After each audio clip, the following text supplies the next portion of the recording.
Welcome to First Do No Harm with Massachusetts Citizens for Life board member and physician Dr. Mark Rollo. This broadcast will focus on medical ethics from a Catholic perspective and address abortion, physician-assisted suicide, contraception, natural family planning, IVF, healthcare proxy, and other topics. Please be advised that this show may not be appropriate for children under 13. Hello and welcome back to First Do No Harm, a show about medical ethics from a Catholic perspective. I'm Dr. Mark Rollo. Last time I featured part 2 of my interview with Dr. James Agolia of the Harvard Medical School class of 2021. I had the privilege of interviewing him regarding an essay that he had written for his medical ethics class at Harvard.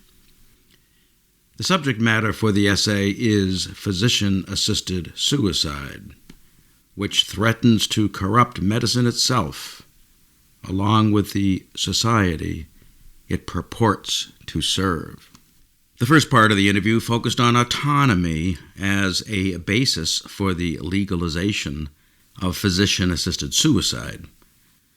Addressing the matter of human autonomy, St. John Paul II once stressed that human freedom of choice, our legitimate autonomy, must be guided, if we are to exercise it rightly, by truth.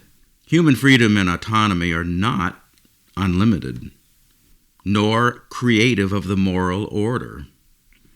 Human freedom is exercised rightly and in a way conducive to human fulfillment or perfection only when guided by truth. When human autonomy is conceived as the creator and arbiter of good and evil, of right and wrong, we are no longer able to guide our choices by truth, but only by subjective and changing human opinions.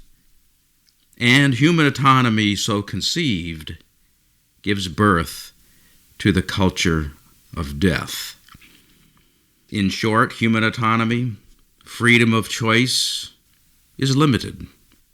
It is valued precisely because we can exercise it with a view to our flourishing or fulfillment as persons living in communion with others.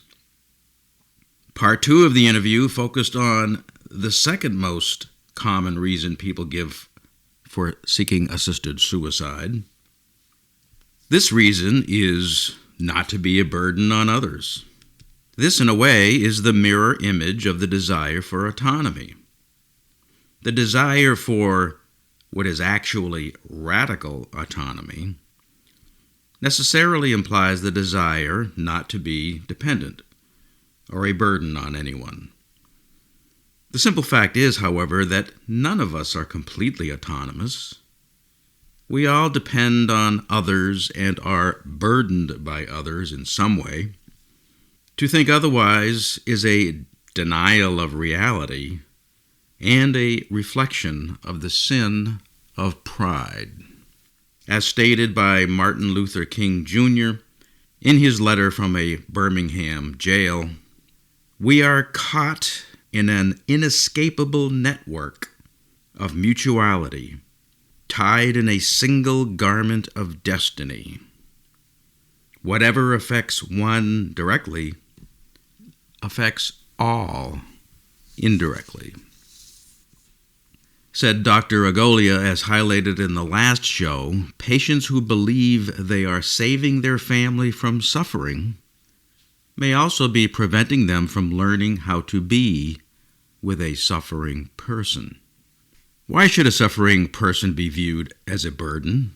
Or, more precisely, why should the burden of caring for a suffering person be something that we should want to avoid?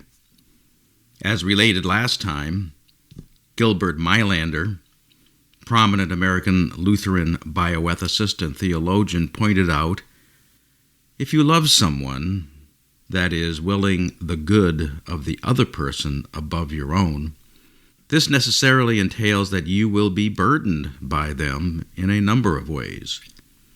For example, parents are burdened by having to feed their baby and change their baby's diapers, having to take time out of work to go to their child's basketball game, and having to take care of their child when he or she is sick. Why should behavior at the end of life be different? The notion that one is being selfless by avoiding burdening one's loved ones with end-of-life care goes against the bonds of love and family. And it speaks to a larger cultural devaluation and marginalization of suffering at the end of life. Today, I will play part 3 of my interview with Dr. Agolia. We will reflect on the Hippocratic Oath, and I will play a recording of the original oath, translated from the Greek. And I will also play a watered-down version of the Hippocratic Oath that was actually recited by the Harvard Medical School graduates of 2021, and it is an example of the type of oath that is often made currently at medical school graduations across the country, and which is really no oath at all. Let us first, as always, begin with prayer.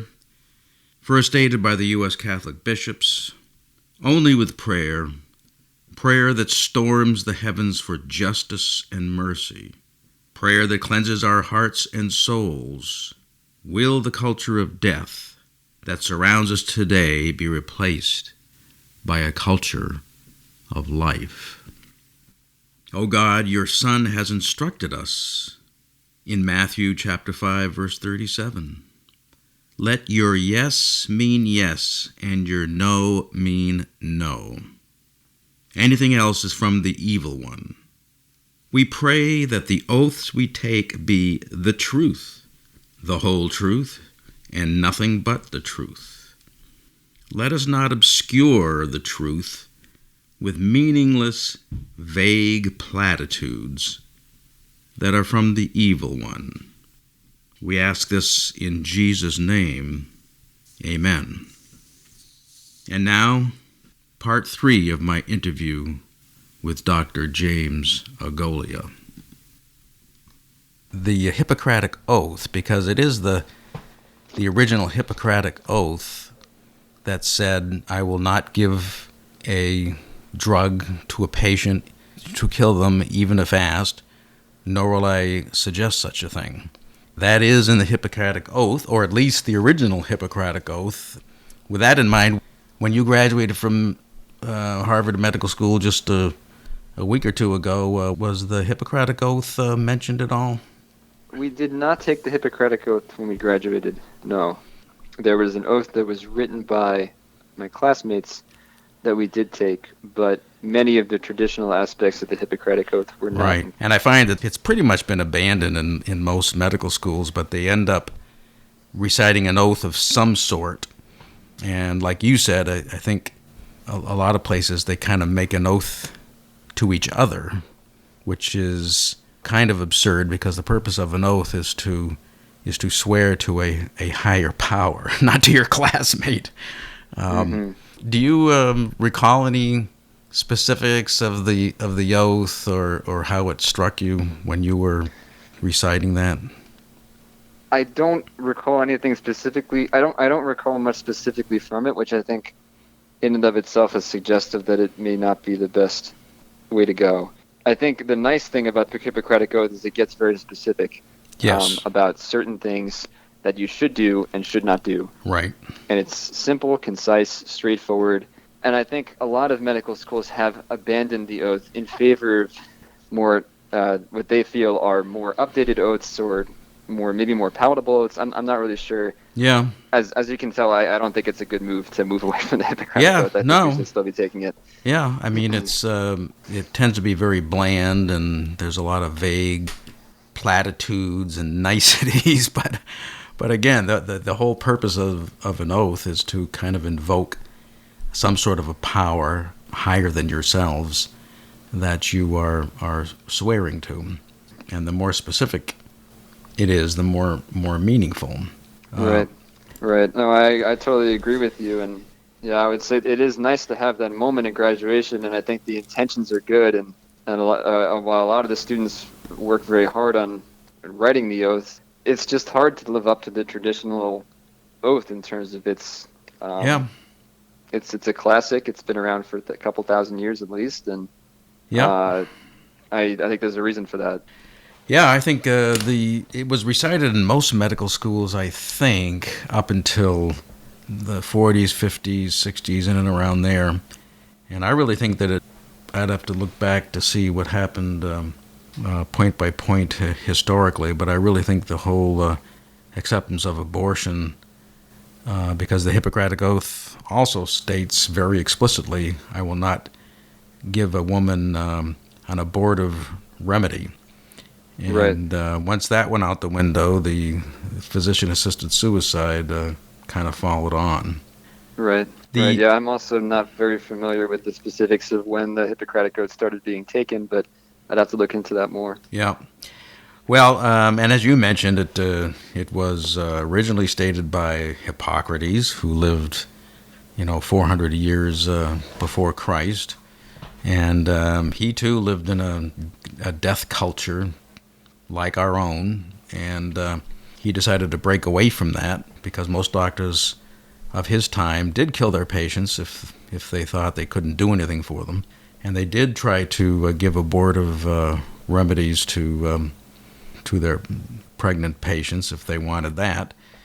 And Hippocrates saw that this was just violated natural law, and so his followers adopted the Hippocratic Oath, and it changed the course of Western medicine. It also led, I think, to a lot of the breakthroughs we have in medicine, because if killing your patient was not an option, you really had to dig deep and do a lot of research to find out how to cure them. And so I think that had a lot to do with the advancement of medicine.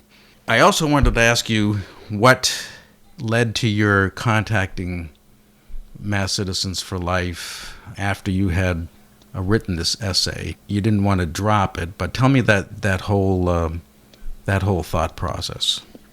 I had been subscribed to the Mass Citizens for Life email list for a couple years now. Mm-hmm. I think I think you guys are incredibly well organized and do amazing work. So it's really amazing to watch. I was astounded to see how well you're able to mobilize people through emails and through letting people know what's going on in the Massachusetts legislature, for example. Mm-hmm. It's pretty amazing. Yeah, well, that's great to hear. So I seen the email about your talk on physician-assisted suicide, mm-hmm. and although I wasn't familiar with you in person, I figured that it might be nice to get in contact with you to speak more, and I did want to share my essay more widely. After I'd written it for class, I didn't just want to put it away and never look at it again, because I was proud of the work I'd done on it.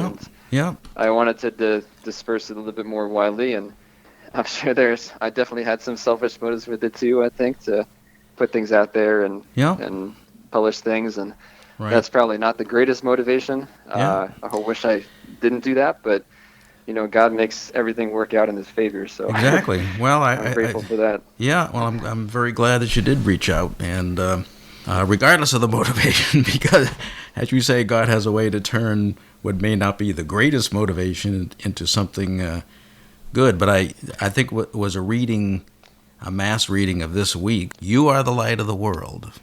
And if you have a light, you don't want to put it under a bushel basket.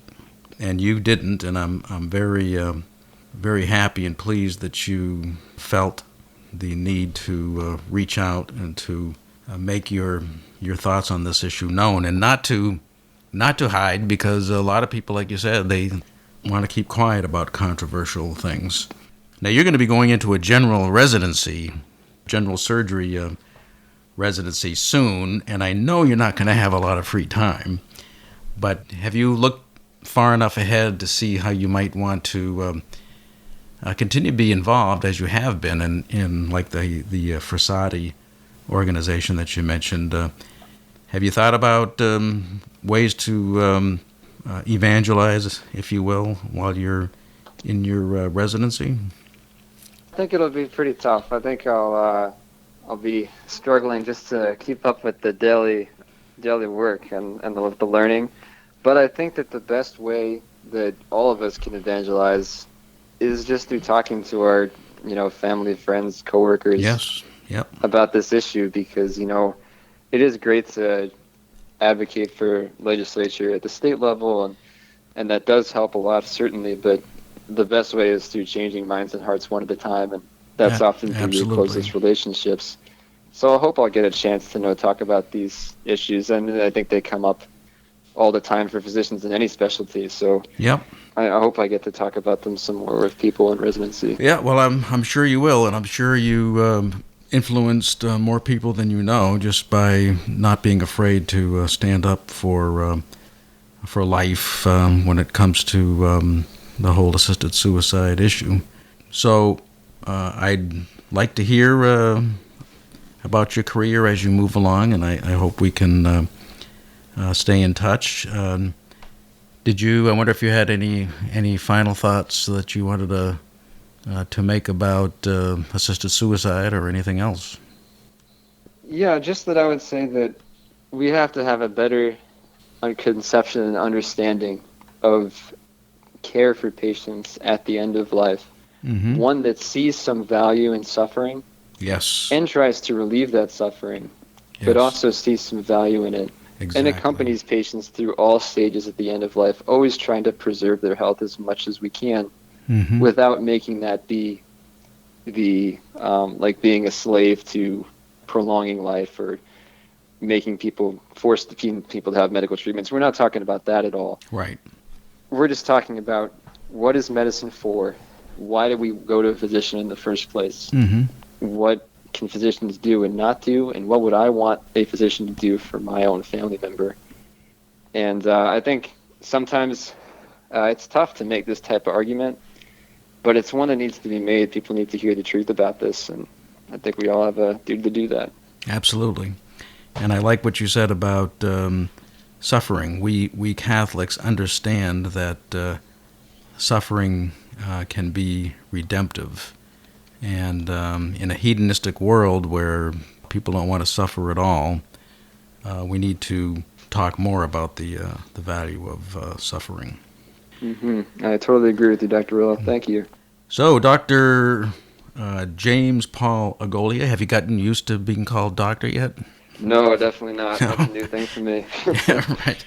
Well, you'll get used to it pretty quick. I remember the first time I was called that as a doctor was when I was doing my first rotation in the ICU, and a patient was admitted with an MI, and he started to have some PVCs. Of course, back then we didn't like to see this type of arrhythmia at all, and so the ICU nurse came up to me and said, "So, doctor, what do you want to do about that?" And I thought to myself, "Are you talking to me?"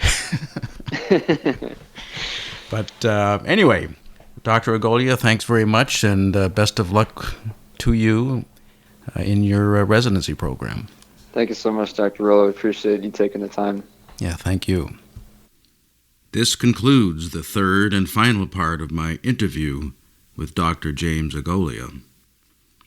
And now, please listen to a recitation of the original Hippocratic Oath, composed almost 2,500 years ago, as translated from the Greek. The Oath of Hippocrates.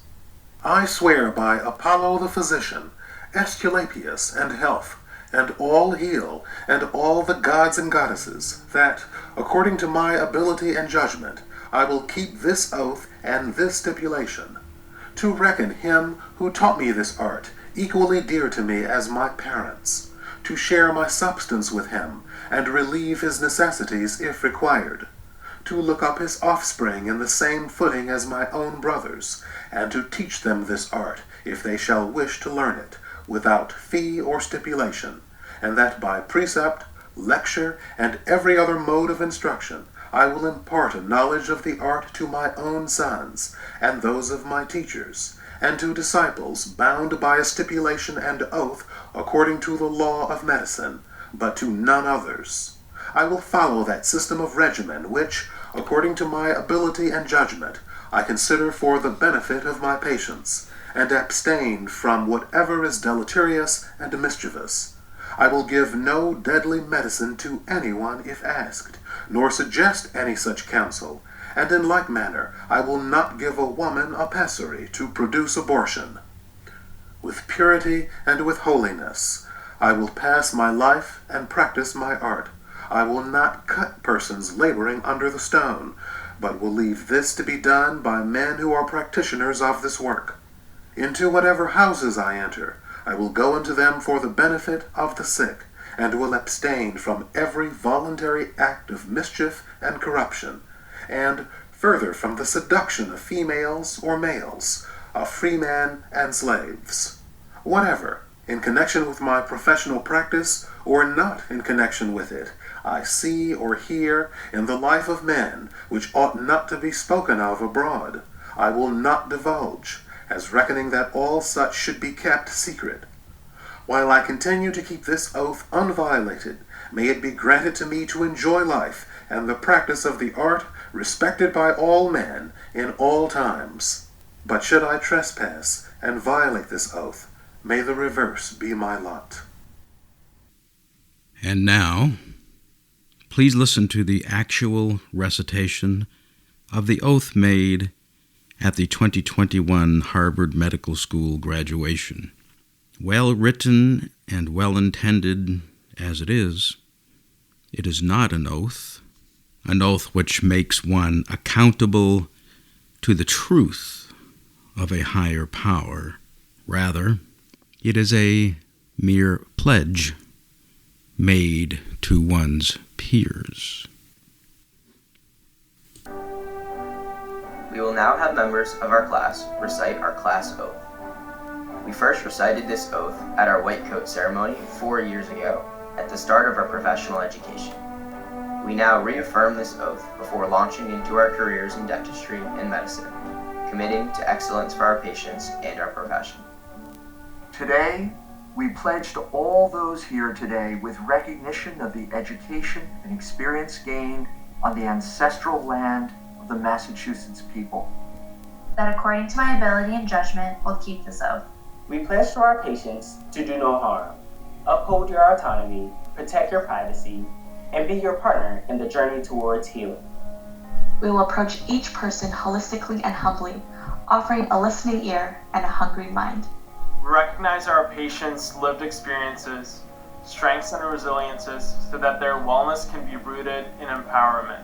We are prepared to confront and explore disease with both ardor and empathy, so that our patients can move through illness with dignity. We pledge to our families to remember the sacrifice made and work done by so many before and beside us, so that we can take this title doctor. We will continue to challenge ourselves, grow and excel for the service and care of others.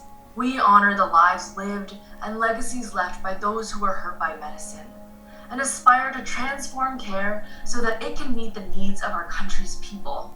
We'll uplift our communities, magnify their voices, and advocate for health equity and justice. We pledge to each other, our peers, our teachers, and mentors to remain curious, embrace our mistakes, and commit to a life of learning. We realize that medicine is an art that we must carry out with patience, reflection, attention, and collaboration. We commit to this practice alongside our interprofessional colleagues and friends so that we can ensure patient-centered progress. We will turn to scientific evidence, discovery, and innovation in our decisions and treatment plans. And we welcome the call to leadership where our decisions and policies have the opportunity to alleviate suffering. We pledge to ourselves to remain true and reflect on what inspired us to pursue medicine. We will remember the experiences, the stories, and the love that shaped this calling in our most difficult moments. And we will take care of ourselves and one another, striving to find joy and purpose every day. From this day forward, From this day forward, I freely and fearlessly take this oath and accept the responsibilities of a physician. May I uphold the honor of this profession and care for any person in need. To our illustrious graduates, congratulations. We look forward to your future and your exciting careers in the service of others. Good day.